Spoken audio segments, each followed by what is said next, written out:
What's going on? Welcome back to 100% NUFC, and it's back. Toon Weekly episode 11 is back after about 6-7 months back in the cupboard. Well, I'm back with the news. So if you don't know what Toon Weekly is, it's basically a weekly series where I talk about Newcastle and what's happened over the course of the week involving the football club.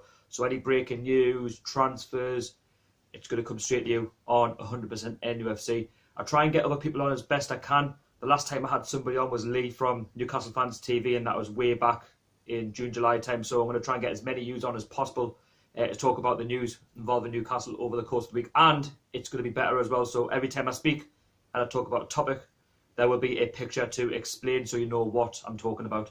So if you're new around here to 100% NUFC, don't forget to hit that like button, subscribe if you're new. And this one's going to be a bit shorter. Normally it's about a 10 to 15 minute series, because there's things going on over the course of the week. You already know what's happened in the FA Cup in terms of who we've played, because I've explained that in the match review. But what I can talk about is what happened yesterday night. So Newcastle United have been drawn away to the either winners of Chelsea versus Norwich at Stamford Bridge. I've also got a reaction video on that, so if you want to see that right now, there will be a link at the top so you can go and check that out. So, you know, we beat Luton 3-1 at St James's Park as we expected. Now we either play the winners of Chelsea versus Norwich, but you know what? I'm expecting to go to Stamford Bridge. I'm expecting Chelsea to do a job on Norwich City, but it won't be easy for them because they drew 0-0 at Carrow Road and Norwich will be G'd up, and they have started to pick up recently in the Championship. But it depends on what team Chelsea field in order for Norwich to get a victory. If Norwich play a strong team and Chelsea play a weakened team, then they've got a great chance. If Chelsea play their best team because of, you know, if they want to win every competition, bar the Premier League, which I think they've lost out on, then I would expect Chelsea to win. But you know what? You're in it to win it. It's never an easy tie to go down to Stamford Bridge or to go to Norwich City and get a result. So, you know, if we really want to take it seriously, I expect Rafa Benitez to make a strong lineup against either team because of the way he fielded the team against Luton Town. You let me know your thoughts about the draw against either Chelsea or Norwich. Now, moving on, there's been allegations about Peter Beardsley over the course of the weekend about a potential bullying of Ben Almani, but there may be other players as well that he's bullied. What I will say at the moment is it's pure speculation regarding his future with the under-23s. The game was called off yesterday at Whitley Park. Newcastle under-23s were meant to be taking their game against Middlesbrough under-23s, but that didn't go ahead because of a frozen pitch. That wasn't because of Peter Beardsley himself. But today, well, when you say this, literally Wednesday morning, on Tuesday night, there's been reports from Sky Sports and other sources that he's being suspended and that the club are going to investigate, and it's going to be investigated further. So, you know, legend or not, if he has done what he's done, then he deserves to be sacked. You know, yes, he quit. Okay, he's a legend at the football club, but no player deserves to be bullied, discriminated, or anything like that. But until we find out more, which I will update on 100% NUFC, there's not much more I can say on it apart from he's been suspended from his role, and there will be another coach in charge of the under-23s when the next play. So yeah, that was just other news as well, that the game was called off. I was going to vlog it for you guys, you know, the under-23 games, as I like to vlog as much as I can from the football club. And again, he's just been suspended, and we'll find out more of that story as it progresses. Now, we're looking at the transfer market. I have done a separate video on the top 3 targets that I would like to see at Newcastle. I did mention Troy Deeney, Michy Batshuayi from Chelsea, and Jack Wilson from Arsenal. But this is all up-to-date transfer news. So in terms of outgoings, Jonjo Shelvey has been linked with a £12 million move to West Ham United. Now, is it good business for Newcastle? You know, we paid £12 million from Swansea City for Jonjo Shelvey, and he's been like that. You know, he had a really good start at the football club, but for one reason or another, it just hasn't worked out for him. You know, I don't think he's really got the goals that we've been inquired of Jonjo Shelvey, especially not this season. Last season in the Championship, he only got 5 alone. But what is good about Jonjo Shelvey is he can break up play. You know, he's good at Hollywood balls, you know, passing it there, flighting balls, and that's what you like from him.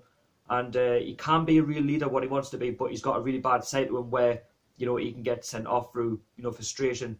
And I think that's what's really, you know, lacking in our game. And because he hasn't really fired this season, that's why we haven't done so well in the league. Yes, we have picked up of late, but, you know, if we can get maybe 12 to 15 million pound off West Ham for Jonjo Shelvey and we can get a like replacement, then I would let him go, because I think he is a little bit of a liability at times.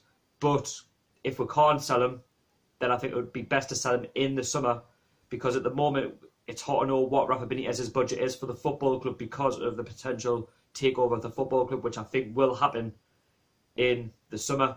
Now, in terms of his move, if we sell him and we don't get a replacement, it will be very, very disappointing. Now, what's your thoughts of Jonjo Shelvey? Do you want him to stay at the football club, or would you sell him? Would you sell him if the price is right and knowing that we're going to get a replacement, or do you think it's pure transfer speculation because the transfer window is open? You let me know down below in the comments.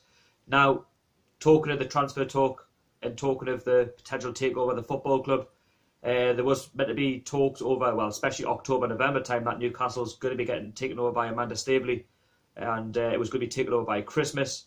Unfortunately, that hasn't happened, and we're still in the dark in terms of, what we're going to be spending the summer in terms of transfers. We don't know where we are, really. Rafa Benitez doesn't really know his budget. He's very, very frustrated. We all know that, and we don't know where we're going to be going, going forward, especially, with us being at the bottom of the league. If we get relegated, what's going to happen is you're going to get, the club for a cut-off price. Will Mike Ashley stay? Will should be put off by the club if we get relegated? It's all questions that, are going to get put to, the board, and that's for them to decide. But I think in terms of a move of buying the football club, I think it's going to happen in the summer. And then at least, Mike Ashley knows where we are. Amanda Staveley knows where we are. And I think Newcastle will be better suited in the Premier League, which is, for a club of our size, we should be staying in the Premier League anyway. And, with the manager that we've got in Rafa Benitez, you've got to give him full trust. And, this manager, he deserves the funds, he deserves the players, because I feel, yes, he will get the right players in. Yes, he has wasted a little bit of money, we do know that. But, our budget's not exactly high, and he's been used to buying, better quality players. And I think we'll probably see more of that in the summer if Newcastle stay up. Now, what's your thoughts of the takeover talk? Do you think Newcastle will get bought out in the January, or do you think we'll get bought in the summer? Or what do you think will happen in general? Do you think we'll just be, kept on by Mike Ashley and just, we'll spend money here, spend money there? You let me know down below in the comments. And we're going to be building up to the Swansea game on Thursday, Friday with Lee. So there will be a match preview. I did see in my video that would be Saturday. I do apologise about that. It will be Thursday or Friday. That video will be out for that preview. Swansea supporter, will I get him on? It depends if I find somebody. But yeah, this has been Toon Weekly episode 11. I hope you really enjoyed it. There will be more to talk about, but the reason that it wasn't as long as what it was, because I didn't talk about what happened the previous week, because you already know. And there's not really much happened in terms of the transfer market. There's just been talk of Danny Ings, Kennedy, that seemed to have gone off a little bit, but that remains to be seen. So it's just been a short weekly update for you guys. Any breaking news, anything like that will be on individual videos, any transfers, anything like that will be on 100% NUFC. If you enjoyed it, don't forget to hit that like button. Subscribe if you're new. There's so much on the channel, from previews, reviews, match day experiences, everything that covers Newcastle United. I even get the opposition fans on. It's all about getting news involved. So yeah, if you like the series, don't forget to do what I've just told you. And yeah, thank you very much for watching. And you don't have to watch the whole thing. If you want to watch little by little, then it's there for you all week to watch. Anyway, thank you very much for watching. How are the lads? See you all later. Peace out.